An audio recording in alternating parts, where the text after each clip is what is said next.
Hello everyone, આજે ફરીથી હું એક મારી નવી રેસીપી લઈને તમારી સાથે આવી ગઈ છું. તો આજે આપણે બનાવીશું કોકોનટની નવી ચટણી. તો આ ચટણી આપણે ઇડલી સાથે, ઢોસા સાથે, મેંદુવડામાં ગમે તેની સાથે સર્વ કરી શકીએ છીએ અને એટલી ટેસ્ટી લાગે છે ને કે તમે નાળિયેરની ચટણી બનાવતા હશો ને એ રીત ભૂલી જશો અને આ રીતે બનાવશો. તો એના માટે મેં અત્યારે ફ્રેશ કોથમીર લીધી છે. ત્યાર પછી એની અંદર મીઠો લીમડો લેવાનો છે. 4-5 પાન આની અંદર મીઠો લીમડાના લેવાના છે. 2 મીડિયમ તીખા મેં મરચાં લીધા છે. તમને તીખાશ ગમે એ પ્રમાણે તમારે મરચાંનું પ્રમાણ વધારે ઓછું કરી દેવાનું. ત્યાર પછી આની અંદર અત્યારે આપણે સૂકા કોપરાથી બનાવીએ છીએ, તો સૂકા કોપરાનું જે છીણ આવે છે એ લેવાનું છે. અત્યારે આપણે 2 મોટા ચમચા સૂકા કોપરાનું છીણ લીધું છે. ત્યાર પછી સ્વાદ પ્રમાણે મીઠું લેવાનું છે. તમારે લીલા નાળિયેરથી કરવી હોય તો લીલા નાળિયેરથી પણ આ તમે ચટણી બનાવી શકો છો, પણ દરેકના ઘરે આ સૂકું નાળિયેર હોય છે એટલા માટે અત્યારે હું આ રીતે બનાવું છું.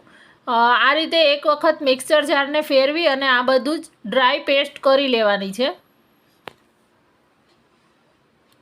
હવે આની અંદર આપણે દહીં એડ કરવાના છે.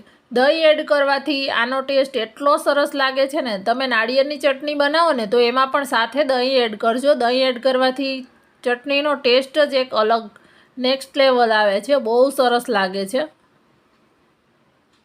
હવે આપણે ચટણી છે એ ચર્ન કરી લીધી છે અને એને આપણે કાઢી લીધી છે. હવે મિક્સર જારમાં હજી ચટણી થીક છે એટલે એમાં થોડું આપણે પાણી એડ કરી અને આ રીતે એને રિન્સ કરી લેશું. તો ચટણી તમારે કેટલી પતલી રાખવી એ પ્રમાણે તમારે અત્યારે ચટણીની કન્સિસ્ટન્સી છે એ ચેક કરી લેવાની. એમાં વધારે ઓછું તમને લાગે એ રીતે તમારે પાણી એડ કરી દેવાનું.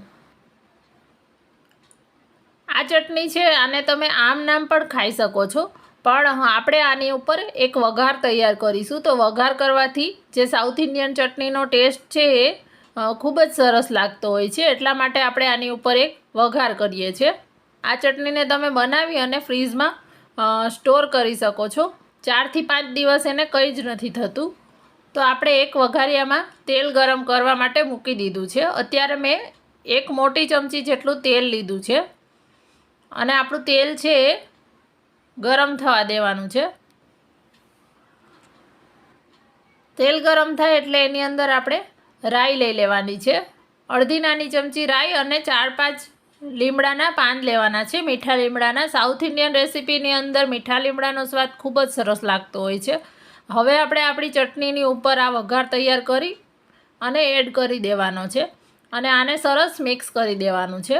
તો આપણી ચટણી છે એ રેડી થઈ ગઈ છે. આને તમે ઇડલી, ઢોસા, મેંદુવડા ગમે તેની સાથે સર્વ કરી શકો છો. ગમ્યો હોય તો એક લાઈક જરૂરથી કરી દેજો અને મને તમારા રિવ્યૂઝ છે એ કોમેન્ટમાં લખવાનું ના ભૂલતા.